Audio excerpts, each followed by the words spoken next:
Hi friends, मैं हूं यश और मैं आपके लिए हिंदी ऑडियो बुक प्रस्तुत करने जा रहा हूं जिसका नाम है वॉल स्ट्रीट की कहानियां, जो एडविन लेफेवरे द्वारा लिखित है।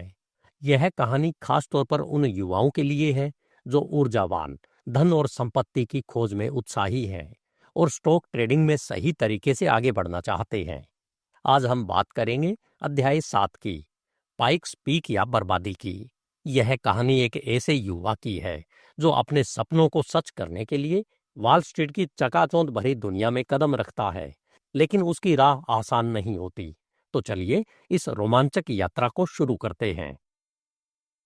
अध्याय 7, पाइक्स पीक या बर्बादी। विलियम एन हेवर्ड, जिसे लोग प्यार से सैली कहते थे, उसकी उम्र महज 17 साल थी जब उसने Tracy and Middleton bankers and brokers के दफ्तर में नौकरी के लिए आवेदन किया। गोरे बाल, गुलाबी गाल और नीली आंखों वाला यह नौजवान अपनी मासूमियत और उत्साह से भरा हुआ था। 20 आवेदकों में से उसे टेलीफोन क्लर्क की नौकरी मिली और यह उसके लिए गर्व का क्षण था। उसका काम स्टॉक एक्सचेंज के बोर्ड रूम में ट्रेसी एंड मिडलटन के निजी टेलीफोन पर सुबह 10 बजे से दोपहर 3 बजे तक खड़ा रहना था। वह दफ्तर से आने वाले संदेश, ज्यादातर ग्राहकों के लिए स्टॉक खरीदने या बेचने के आदेश स्वीकार करता और उन्हें फर्म के बोर्ड मेंबर मिस्टर मिडलटन तक पहुंचाता। साथ ही मिस्टर मिडलटन की रिपोर्ट्स को दफ्तर तक टेलीफोन के जरिए भेजता। उसकी नरम और सुसंस्कृत आवाज और नीली आंखों की मासूम चमक ने बाकी टेलीफोन लड़कों को प्रभावित किया। उन्होंने उसे सैली नाम दे दिया और कहा कि उनकी गली में एक सैली आ गई है। वॉल स्ट्रीट की यह दुनिया सैली के लिए किसी जादुई सपने से कम नहीं थी। वह बोर्डिंग स्कूल से कुछ महीने पहले ही निकला था और यहाँ का माहौल उसे हैरान करता था। चिंतित चेहरों वाले लोग इधर उधर भागते, ब्रोकर हाथ हिलाते हुए चिल्लाते और स्टॉक के पोस्ट्स के आसपास ऑर्डर पूरे करते। फिर अचानक शांत होकर अपने सौदों के दाम नोट करते। शैली को यह समझ नहीं आता था कि यह सब कैसे काम करता है, लेकिन उसे अपने साथियों से पता चला कि ये चिल्लाने वाले, इशारे करने वाले ब्रोकर कथित तौर पर ढेर सारा पैसा कमाते हैं। उसने सैम शार्प के सब अर्बन ट्रॉली में $1 लाख की कमाई और पार्सन ब्लैक के वेस्टर्न डेलावेयर में मशहूर $1 मिलियन के सौदे की कहानियां सुनी। यह सब उसे अलादीन और जादुई चिराग या जंक द जाइंट किलर की कहानियों जैसा लगता था। शैली ने वॉल स्ट्रीट का कारोबार धीरे धीरे समझा, जैसा कि ज्यादातर लड़कों को यहां सीखना पड़ता है। अनुभव से सवाल पूछने पर जवाब मिलते, लेकिन कोई उसे खुद से कुछ सिखाने नहीं आता। उसे खुद देखना पड़ता था कि दूसरे क्या करते हैं और उसका नतीजा क्या होता है। हर तरफ वह एक ही शब्द सुनता था, स्पेकुलेशन, स्पेकुलेशन, कई रूपों में, लेकिन मतलब वही, स्टॉक खरीदना या बेचना। यही एकमात्र उम्मीद थी कि पलक झपकते ढेर सारा पैसा बन जाए। एक्सचेंज में कोई और बात नहीं होती थी। सुबह मिलने वाले दोस्त गुड मॉर्निंग नहीं कहते, बल्कि सीधे स्पेकुलेशन की बात शुरू करते। देर से आने वाला तुरंत पूछता, मार्केट कैसा है, उत्सुकता और चिंता से भरा हुआ, मानो उसकी गैर मौजूदगी में मार्केट ने कुछ गलत कर दिया हो। हवा में टिप्स तैरते थे, यह खरीदो, वह खरीदो। ब्रोकर, ग्राहक, क्लर्क, यहां तक कि दरवाजे के चौकीदार भी सुबह अखबार पढ़ते, लेकिन खबरों के लिए नहीं, बल्कि स्टॉक के दामों पर असर डालने वाली खबरों के लिए। यहां पर भगवान टीकर था और ब्रोकर उसके पैगंबर। सैली के आसपास सैली जैसे सैकड़ों लोग थे, जिनके चेहरों पर यह दिखता था कि वे अपने विचारों को घर ले जाते हैं, उनके साथ खाना खाते हैं, सोते हैं और सपने देखते हैं। उनकी आंखों और होठों के आसपास की झुर्रियां सुखद नहीं थी। खेल का बुखार हर तरफ था। धीरे धीरे यह माहौल सैली को भी प्रभावित करने लगा। जैसे जैसे वह कारोबार की बारीकियां समझता गया, उसे लगने लगा कि स्टॉक मार्केट की चालें रूलेट व्हील पर गेंद के घूमने जैसी हैं। अंदरूनी जानकारी का इस्तेमाल, स्टॉक मार्केट में हेरफेर, ये सब उसके लिए अनजान थे। बस वह इतना सुनता था कि उसके पड़ोसी 18 साल के लड़के ने ब्लू बेल्ट लाइन के 20 शेयर गुरुवार को खरीदे और शनिवार को 4.25 पॉइंट ऊपर बेचकर $60 कमाए। या मिल्की वेल्श ने एक बड़े ट्रेडर की टिप पर $125 बनाए। या वाटसन ने सदर्न शोर बेचकर अच्छा मुनाफा कमाया। कभी कभी वह कस्मों के साथ सुनता था कि चार्ली मिलर ने पेंसिल्वेनिया सेंट्रल में $230 गंवा दिए, क्योंकि उसने गलती से सुनी बात पर भरोसा कर लिया। हर तरफ बुल्स और ड्रॉप्स की बातें, सही अनुमान लगाने वालों की जीत और गलत अनुमान वालों की हार की कहानियां। यहाँ की भाषा भी जुए के एक अड्डे जैसी थी। समय के साथ इस खेल का आकर्षण कम होने लगा और सैली के संकोच भी। उसके मालिक और उनके ग्राहक, सभी सभ्य और सौम्य लोग, हर दिन स्पेकुलेशन करते और कोई उन्हें गलत नहीं कहता। यह पाप नहीं, बल्कि एक नियमित कारोबार था। जब भी कोई अच्छा मौका आता, वह टेलीफोन लड़कों के पूल में $1 डालता, जो न्यू स्ट्रीट के बकेट शॉप में 10 शेयरों तक काम करता। उसकी तनख्वाह सिर्फ $8 प्रति हफ्ते थी और वह सोचता कि अगर उसके पास थोड़ा और पैसा होता तो वह बड़े पैमाने पर स्पेकुलेशन करता और बड़ा मुनाफा कमाता। अगर उसने एक शेयर की जगह 20 शेयर खरीदे होते तो 3 महीनों में $400 जमा कर लेता। जब कोई लड़का इस तरह सोचने लगता है तो वह नए रास्तों की ओर बढ़ने को तैयार हो जाता है। स्पेकुलेशन में कोई बुराई न देखते हुए सैली का सवाल अब यह नहीं था कि क्या स्पेकुलेशन गलत है, बल्कि यह था कि मार्जिन के लिए पैसे कहां से लाऊं। उसे इस सोच तक पहुंचने में 4 महीने लगे। कई लड़के 3 हफ्तों में ही यह सवाल हल कर लेते हैं, लेकिन सैली एक असाधारण रूप से अच्छा लड़का था। टेलीफोन लड़के की नौकरी वास्तव में महत्वपूर्ण थी। इसके लिए तेज दिमाग और भरोसेमंद इंसान की जरूरत थी। सैली को पता था कि उसकी फर्म कौन से स्टॉक खरीद या बेच रही है। अगर मिस्टर मिडल्टन उपलब्ध न हो तो उसे ऑर्डर देने में समझदारी दिखानी पड़ती थी। मिसाल के तौर पर, अगर इंटरनेशनल पाइप 108 पर बिक रहा हो और कोई ग्राहक 104 पर खरीदे 500 शेयरों को बेचकर मुनाफा लेना चाहे, तो वह मार्केट पर बेचने का ऑर्डर देता। ट्रेसी एंड मिडल्टन तुरंत अपने निजी टेलीफोन से सैली को संदेश भेजते। सैली मिस्टर मिडल्टन का नंबर 611 दीवार पर लगे इलेक्ट्रिक डिवाइस पर पुट अप करता। मिस्टर मिडल्टन इसे देखकर बूथ पर आते। अगर वह देर करते या व्यस्त होते तो Sally order $2 broker like mister Browning या वाटसन को दे देता। ये ब्रोकर स्टॉक बेचते और ट्रेसी एंड मिडल्टन को ग्रीव अप करते, यानी खरीदार को बताते कि असली विक्रेता ट्रेसी एंड मिडल्टन है।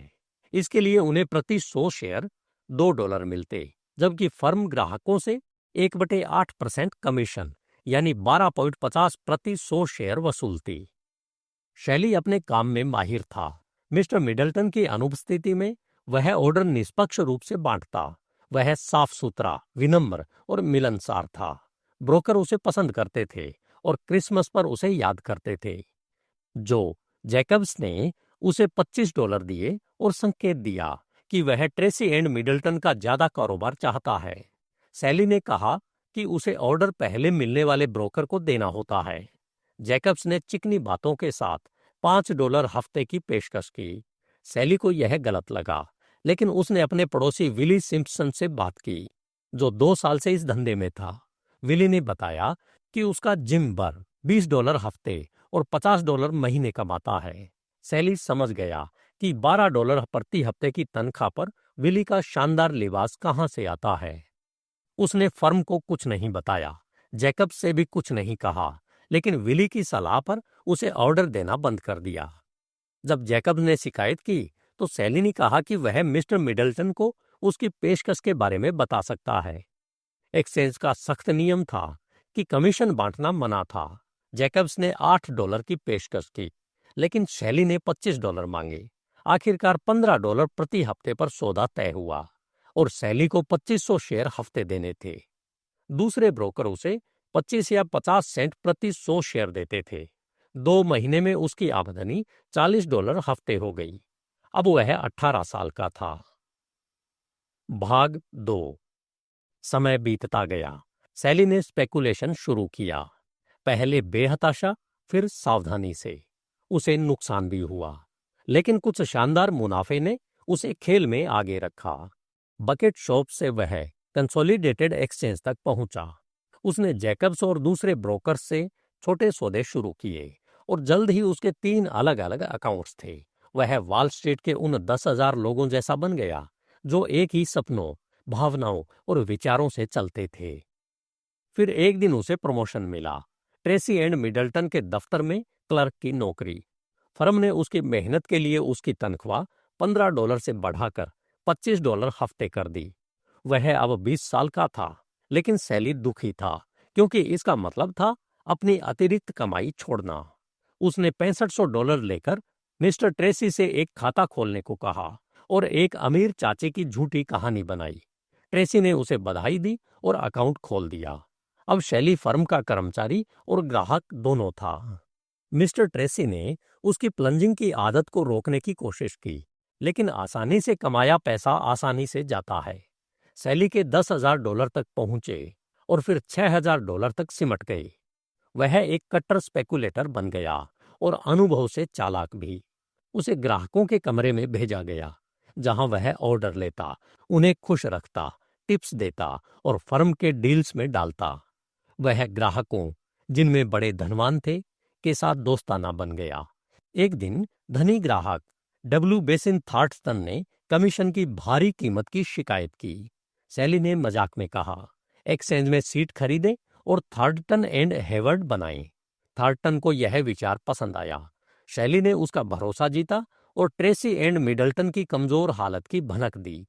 जब फर्म दिवालिया हुई तो थार्टन ने शैली के $11,500 में पैसा जोड़ा और वह एक्सचेंज का सदस्य बन गया। 25 साल की उम्र में थार्टन एंड हेवर्ड शुरू हुआ।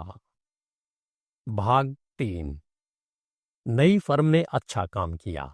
थार्टन और उसके दोस्तों के बड़े सौदों ने सैली को व्यस्त रखा, लेकिन उसने खुद स्पेकुलेशन शुरू कर दिया, जो ग्राहक के साथ न्याय नहीं करता। थार्टन ने उसे रोका और सैली ने वादा किया कि वह रुक जाएगा, लेकिन 3 महीनों में उसने 2 बार वादा तोड़ा। अलाबामा कोल में नुकसान ने फर्म को खतरे में डाला। थार्टन ने बचाया और सैली ने फिर वादा किया, लेकिन डर और यादें जल्दी भूल जाती है। 8-10 सालों में सैली बदल गया था। उसके गाल मटमैले, आंखें धुंधली और नसें थकी हुई थी। वह दिन में एक्सचेंज में और रात में होटल के कैफे में स्पेकुलेशन की बातें करता। उसे शराब और जुए की लत लग गई। 3 साल बाद थर्नटन ने साझेदारी छोड़ दी। सैली ने बुल मार्केट में $75,000 कमाए, लेकिन वह ट्रेडर यानी जुआरी था, न कि कमीशन मैन। थॉर्नटन के जाने से सैली परेशान नहीं हुआ। नारा था, AOT खरीदो, यह जरूर चढ़ेगा। अमेरिका के समृद्ध समय में स्पेकुलेशन की महामारी फैली। सैली ने हेवर्ड एंड कंपनी बनाई। भाग 4। हर चीज का अंत होता है। बुल मार्केट खत्म हुआ और ग्राहकों ने नुकसान के बाद कुछ नहीं किया। सैली ने बुल मार्केट को ओवरस्टे किया और फिर बेयर साइड पर गलती की। मार्केट सुस्त पड़ा और उसने ग्राहकों का पैसा अपने स्पेकुलेशन के लिए इस्तेमाल किया। वह भारी शॉर्ट था, लेकिन कीमतें बढ़ने से वह कवर नहीं कर पाया। शिकागो के बड़े स्पेकुलेटर विलियम जी डोर ने कंसोलिडेटेड स्टील रोड में बुल मूवमेंट शुरू किया। उसने सस्ते में स्टॉक खरीदा और अफवाहें फैलाईं। सैली ने 52 पर 5,000 शेयर शॉर्ट बेचे, लेकिन डोर ने सच बोलकर सबको चौंका दिया। डिविडेंड की घोषणा हुई। स्टॉक 5 पॉइंट चढ़ा और सैली को $26,750 का नुकसान हुआ। उसके पास $52,000 थे, जिसमें से 2/3 ग्राहकों के थे। वह बर्बाद था। उसने फ्रेड्स बार में विस्की पी और फैसला लिया, एक आखिरी दांव। उसने अमेरिकन शुगर में शॉर्ट्स को डराने की कोशिश की। उसने 38,000 शेयर खरीदे, लेकिन कीमतें नहीं चढ़ी। ब्रोकर लुइस वेस्लर ने उसकी हालत भांप ली और शॉर्ट बेचना शुरू किया। सैली ने हार मान ली। उसने एक नोट लिखा। हेवर्ड एंड कंपनी को बैंक की सुविधाएं न मिलने के कारण निलंबन की घोषणा करनी पड़ रही है, और उसे चेयरमैन को भेज दिया। वह बोर्ड रूम से बाहर निकला, हमेशा के लिए। यह थी शैली की कहानी, एक मासूम लड़के से स्टॉक जुआरी तक की यात्रा।